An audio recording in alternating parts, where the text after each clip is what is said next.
Yo, what is going on, everyone? My name is Nick, or the Notorious Fantasy, and in today's video, we're going to be talking about my week number 13 quarterback start or sit decisions for fantasy football in 2021. Inside today's video, we're going to be going in depth into every single matchup from Thursday Night Football all the way until Monday Night Football, and I'll be telling you guys whether I believe you should start or sit the quarterbacks in every single matchup. But before we could get into things, I would like to ask, if you are new to the channel and you do end up enjoying today's video, to please make sure that you hit that subscribe button down below, because not only is it free, I put out content every single day to help you guys win your 2021 fantasy football championship. And while you're down there, whether you are new to the channel or not, please make sure to hit that like button down below to help boost this video up the algorithm so that more beautiful people like yourself can see today's video. I would also like to ask, if you guys are on Twitter and would like to follow me on there, to please do so at NotoriousFNTSY. The link to my Twitter is also down below in the video description. So without further ado, let's get into my week number 13 quarterback start or sit decisions. We begin with the Dallas Cowboys at the New Orleans Saints for Thursday Night Football. In this game, it appears that Dak Prescott is going to be getting Amari Cooper back. Now, earlier on in the week, it seemed virtually impossible that Amari Cooper was going to play on Monday, on Tuesday. All of the reports are pointing towards it being CeeDee Lamb and Michael Gallup as the 1-2 punch of this wide receiver core in Dallas. But now we're sitting here on Wednesday, and Amari Cooper has been activated. So my assumption is that he is going to be good to go to play in this game. Now, the New Orleans Saints defense has been so up in the air all season long. They have some games where the Saints defense looks like one of the best defenses in the NFL, and then they have some down games where they don't look very good at all. This is going to be a very interesting test for the New Orleans Saints, as they just got absolutely smoked by the Buffalo Bills on Thanksgiving last Thursday. So this will be very interesting to kind of see how the Saints are going to project going forward. Very interesting, though, that they're playing on Thursday 2 weeks in a row. I don't remember that happening recently. That's kind of shocking in my opinion, but hey, it is what it is. For the New Orleans Saints, Taysom Hill or Trevor Siemian, who is going to be the starting quarterback? That seems pretty up in the air right now. It seems like Sean Payton, who just paid Taysom Hill some fat fucking racks, wants Taysom Hill to be the starting quarterback, but will Taysom Hill be healthy enough to be a go in this game is up in the air. The game is tomorrow, and I honestly don't think we're going to know who the starting quarterback is, whether it's going to be Siemian or Taysom Hill, up until, right before the game when they have to release the actives and inactives. So I do believe that the team does want Taysom Hill to be the starting quarterback, and I do believe that Taysom Hill has a lot of advantages in terms of fantasy football. He is far from an excellent passer, but that rushing upside does kind of elevate him to be an excellent start in a lot of scenarios. But going up against the Cowboys defense in a game where I'm unsure of his health, I would definitely rather sit him down on the bench. And if Trevor Siemian is the starter, he's an all-right NFL quarterback, but for fantasy football, he does nothing for me. So Trevor Siemian, as well as Taysom Hill, will be sits in this game, and then Dak Prescott will be a start, as I do believe he has top 5 upside on the week. Now we pivot to the Sunday slate, beginning with the New York Football Giants at the Miami Dolphins. After I already recorded the running back and the wide receiver start or sit video from yesterday, if you guys missed that, please make sure that you do check that out after today's video. But I did assume that Daniel Jones was going to be the starting quarterback, because nothing really came out about that situation until yesterday, and it appears that they are going to potentially sit down Daniel Jones for multiple games. He's definitely missing this week, though, up against the Miami Dolphins. Even if he was healthy in the alternate reality where Daniel Jones is the starting quarterback of the Giants, there is virtually no way I could talk myself into starting him. The Miami Dolphins defense, while on this win streak that they've been on, has been damn near unstoppable.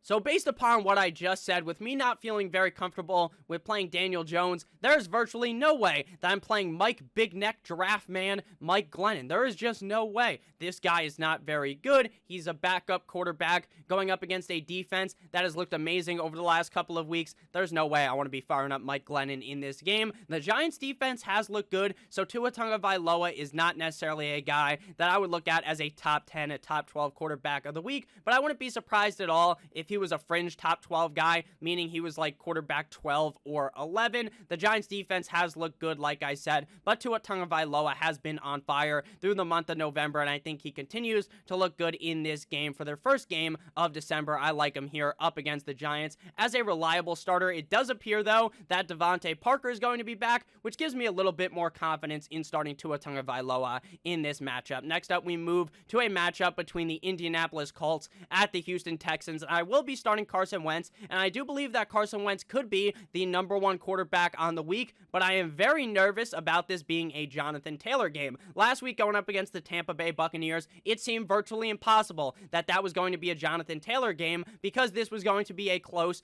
back-and-forth tit-for-tat affair between them and the Tampa Bay Buccaneers. The Buccaneers are a very good team. They may be the best team in the National Football League right now, so it's not like the Indianapolis Colts were going to be able to just ground and pound them to death like is the potential this week up against the Houston Texans. So I will tell you to start Carson Wentz, but I am very nervous about the fact that Jonathan Taylor just takes over, catches fire in this game, runs for like 3 or 4 touchdowns, maybe doesn't run for 3 or 4 touchdowns, but gets like 2 touchdowns, and then the team scores 3 touchdowns total. They win the game like 24-0. It's not even a close matchup at all, and Carson Wentz has just 1 touchdown in the game, and then he severely disappoints you if you started him. But again, this is the Texans defense. This could easily be a blowout, so I think I definitely would still be looking to start Carson Wentz, but with just the understanding that things could go horribly wrong if this is a Jonathan Taylor game. For the Houston Texans, Tyrod Taylor did do his job in terms of fantasy last week up against the Jumbo Jets, though they did lose that game, but Tyrod Taylor was just fine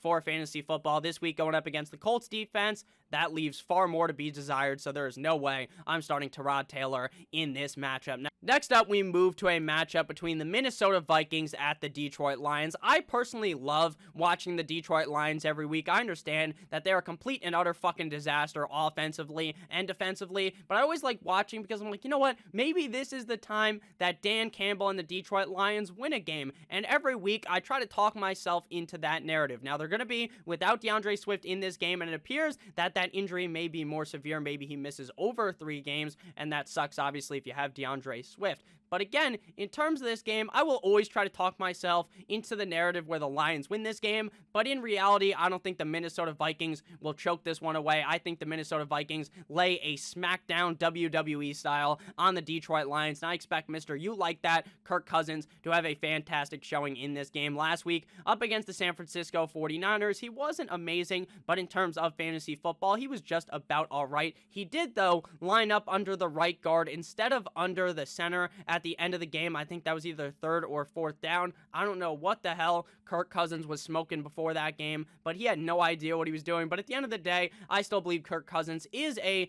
top 15 quarterback in the NFL. He's kind of underrated, and going up against the Detroit Lions, this is a smash matchup. It's a wet dream matchup for any quarterback going up against the Lions, so I love Kirk Cousins in this matchup. For Jared Goff, I just don't trust the guy. I mean, what is the upside of Jared Goff? He's one of those quarterbacks that's a statue. But Nick, so is Kirk Cousins. You don't see Kirk Cousins running the ball all the time. I understand that, but Kirk Cousins has actual weapons. He's got Justin Jefferson. He's got Adam Thielen. They don't have Dalvin Cook, but they have Alexander Madison. They have Tyler Conklin. They have KJ Osborne. They have these weapons to throw the ball to. The Detroit Lions' #1 weapon is some guy that they just got last week in Josh Reynolds. They have Khalif Raymond. They have Amon-Ra St. Brown. Sure, they have TJ Hawkinson, but nothing seems to ever be clicking for the Detroit Lions. I don't want anything to do with Jared Goff. Next game here, we got the Philadelphia Eagles at the Jumbo Jets, and last week, Jalen Hurts basically bent you over a fucking table if you started him. And was it necessarily his fault that he played so bad in that game?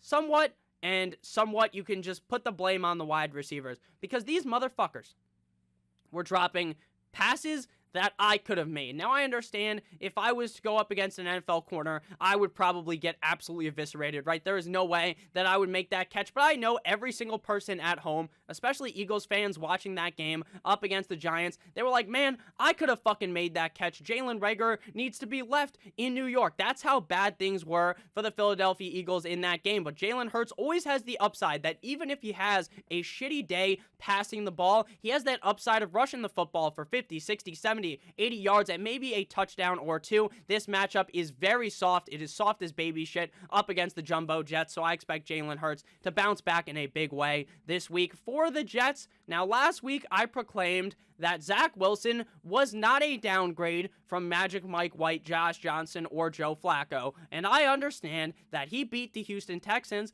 but it wasn't really him. He didn't have all that good of a game at all. I didn't think Zach Wilson impressed me at all in what should have been a very easy matchup for him. And that concerns me. Now, do I think that Zach Wilson is a bust? I say this in basically every quarterback video. When we talk about Zach Wilson, no, I don't think he's a bust, but I do worry about the fact that, if I'm being honest with you, in terms of the wide receiver options, like, I would be way more comfortable starting Elijah Moore if Cool Joe Flacco or Josh Johnson or Magic Mike White was the quarterback in this game. Zach Wilson is not a guy that I'm looking to start in fantasy. I do think he will make improvements as the year goes along. He missed a lot of this season, very similar to Tua Tagovailoa last year, where the guy is not playing at the beginning of the year, and then he kind of plays some good games, then they're benching him, and people start calling the guy shit. At the end of the day, Zach Wilson has only played a couple of games in the NFL, so I don't think we should rule him out as just being a bad quarterback. But hey, some people are very quick to judge. So in terms of Zach Wilson, I'm definitely sitting him this week, and I am very comfortable starting Jalen Hurts with a bounce-back performance this week up against the Jets. Next matchup here, we got a game between the Arizona Cardinals and the Chicago Bears. But before we break this game down in terms of the quarterback position, I would like to ask, if you have ended up enjoying thus far, to please make sure that you hit that subscribe button down below, as well as hitting that like button. It would help me out a ton. I would greatly appreciate it. So the Cardinals at the Chicago Bears. For the Bears, I probably should have put Justin Fields on this graphic. While I thought there was virtually no chance that he could play this week, it seems like maybe the Bears are pushing for him to play in this game. So I think either way, though, whether it's Andy Dalton or Justin Fields, I just don't want to start them in terms of fantasy football. This matchup up against the Cardinals defense is going to be tough for either of them, so I don't really want anything to do with the Bears quarterbacks in this game. For the Arizona Cardinals, if it is Kyler Murray, I'm going to play him. The guy's been banged up for some time, coming back potentially this week up against the Chicago Bears. I believe he plays in this game. The Bears defense is not the Bears defense of the last couple of years. I think the short king himself, Kyler Murray, Mr. 5'9", could easily torch the Bears defense in this game, and it appears that DeAndre Hopkins is also going to be back this week, so Kyler Murray returns, as does his number one weapon. I love this matchup up against the Chicago Bears for Kyler, as well as D-Hop, and again, I do feel very comfortable saying that I think Kyler Murray is going to play this week with the potential to be the number one quarterback on the week. Next up, we got the LA Chargers at the Cincinnati Bengals, and the Chargers have been quite confusing over the last 2 weeks because last week, the Chargers, that offense, didn't look very good up against the Denver Broncos, who got rid of their main piece on the defense in Von Miller. That Broncos defense hasn't been all that amazing since the beginning of the season, when they had all of those soft-serve cupcake matchups up against like the Jets, the Jaguars, and the Giants. But at the same time, the Chargers, the week prior to last week, absolutely fucking torched the Steelers on, I think that was Sunday Night Football. So what are the Chargers? They're going up against the Bengals. The Bengals just eviscerated the Steelers. This is going to be a very fun game between the quote-unquote two premier quarterbacks of the 2020 NFL Draft, because a lot of people like to discredit my main man Tua, but at the end of the day, Justin Herbert versus Joe Burrow, there should be fireworks in this game as long as the Chargers are able to play well. Now, the AFC as a whole has been just so confusing. We've seen the Bengals atop the AFC. I'm pretty sure earlier on the season, the Chargers were the number one team in the AFC, so things are just flying all around. There, to me, is no clear number one team in the AFC. It's probably going to end up being the Patriots, though, like it always fucking is. But hey, at the end of the day, I'm going to be firing up Justin Herbert, the pervert, with those weapons in LA. Keenan Allen, Mike Williams, Jared Cook, Donald Parham, Austin Eckler, and friends for the LA Chargers. And then the Bengals, Mr. T. Higgins really lighted up last week. A lot of people were quick to dismiss the guy, and I kind of was too. I was so sick and tired of the guy getting like 13 points a game. That just doesn't do anything for me. Obviously, it's 13 points. Could be much worse, but it's not very exciting. But maybe now he is just firing at all cylinders. I like Joe Burrow as well as Justin Herbert, the pervert, in this game, and what I hope to be a very high-scoring matchup, even though, for some reason, the Bengals defense does seem very enticing this week, because maybe the Chargers choke big time, kind of like they did last week. Next up, we move to the Tampa Bay Buccaneers at the Atlanta Falcons, and based upon how Matt Ryan has been playing as of recently, there is virtually no reason to start him. Earlier on in the season, he wasn't good at all. Then he showed some flashes of being good, and then recently he has been down in the dumps, down tremendous, and there's no way I want to start him up against a Bucs defense that is relatively solid. So Matt Ryan will be riding the pine in this matchup. Tampa Bay Bay Tom Brady. Last week, Uncle Leonard Fournette up against the Indianapolis Colts scored not 1, not 2, not 3, but 4 fucking touchdowns in that game. And what that's going to do is severely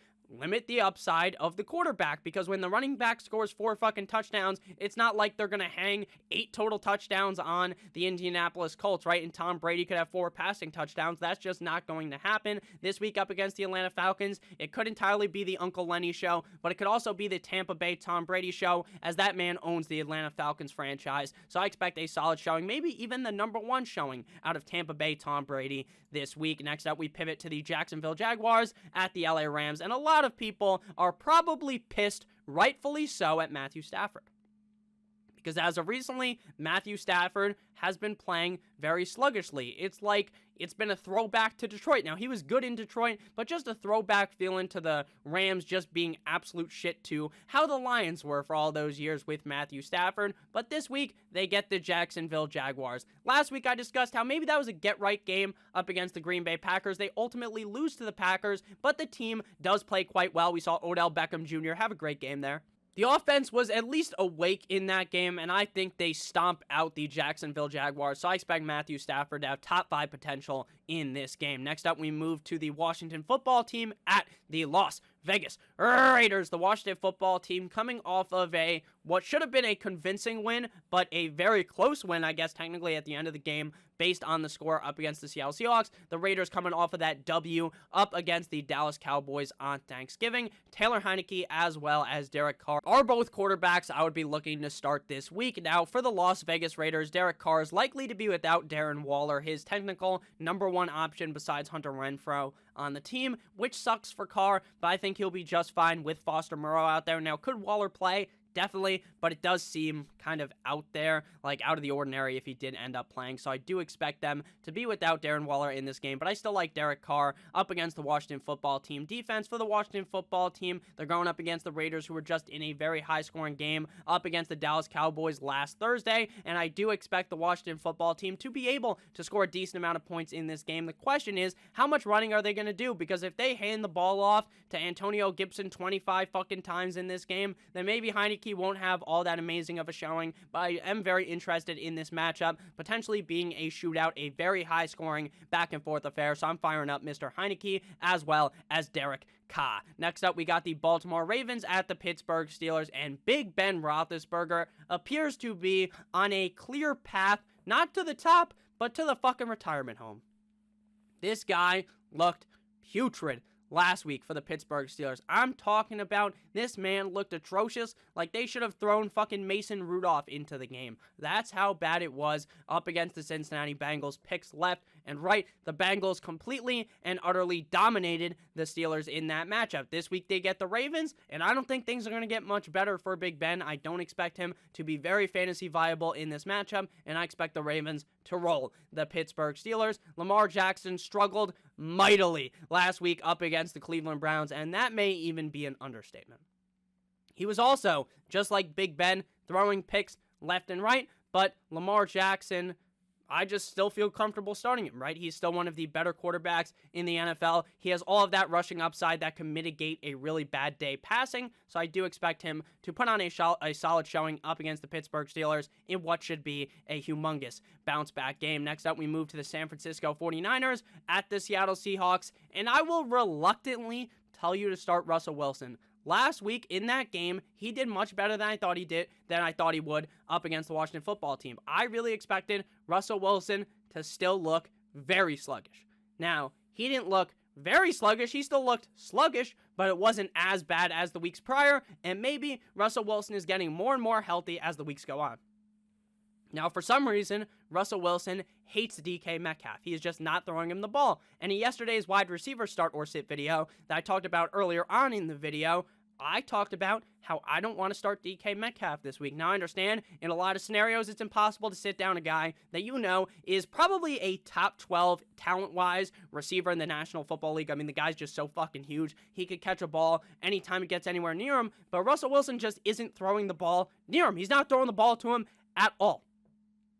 Pretty sure he had just 1 catch last week. And that worries me. And it worries me for Russell Wilson as well, because DK Metcalf is such a safe option, such a reliable option in the red zone. So Russell Wilson going up against the 49ers, I will start him, but I still don't love him because I'm still seeing the fact that he is clearly banged up with that mallet finger. Jimmy Garoppolo, Jimmy Guwop, Jimmy G spot. There's a nice spot here up against the Seattle Seahawks. Now Elijah Mitchell has been absolutely taking over with the rushing attack, so Jimmy Garoppolo's upside is limited by the amount that the 49ers run the ball. But hey, I would still start Jimmy G up against a not-so-hot Seahawks defense. Next up, we move to Sunday Night Football between the Denver Broncos at the Kansas City Chiefs. In this game, I will be firing up Patrick Mahomes. Now, I understand that this has not been the premier Patrick Mahomes season, that he has struggled a lot this season. But as of recently, it seems like the Chiefs have caught fire, that the Chiefs have been reinvigorated, and the Chiefs are looking to go on a run down the stretch of the season.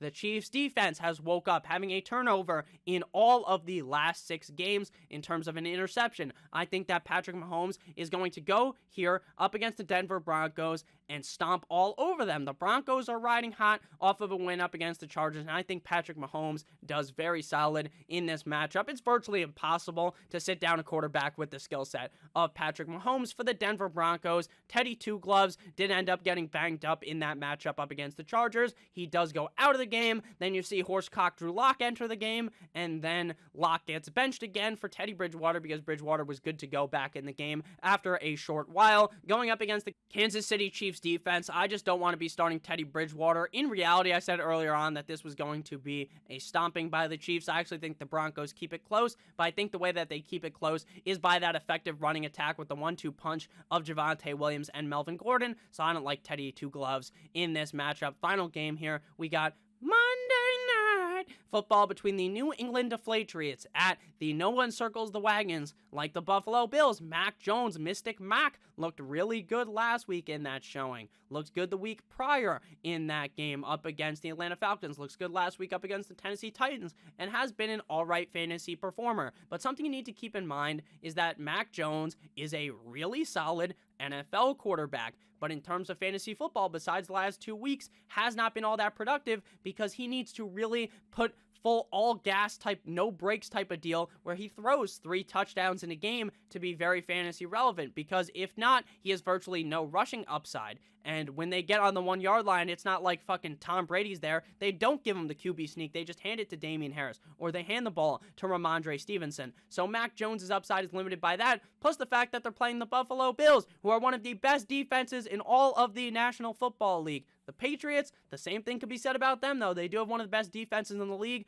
The thing, though, is that I think Josh Allen's rushing upside does, in a way, lessen the blow of the Patriots defense. I don't love Josh Allen this week, though, and this matchup is a little bit scary, but I'm definitely going to be firing up Josh Allen, and I will look to sit Mr. Mystic Mac Jones, Mr. Mac 10 in this matchup. So thank you guys all so much for watching today's video. If you did end up enjoying, please make sure to hit that subscribe button down below, as well as hitting that like button. I would appreciate it a ton. I love you guys all. I hope you have a great rest of your guys' day, and as always, goodbye.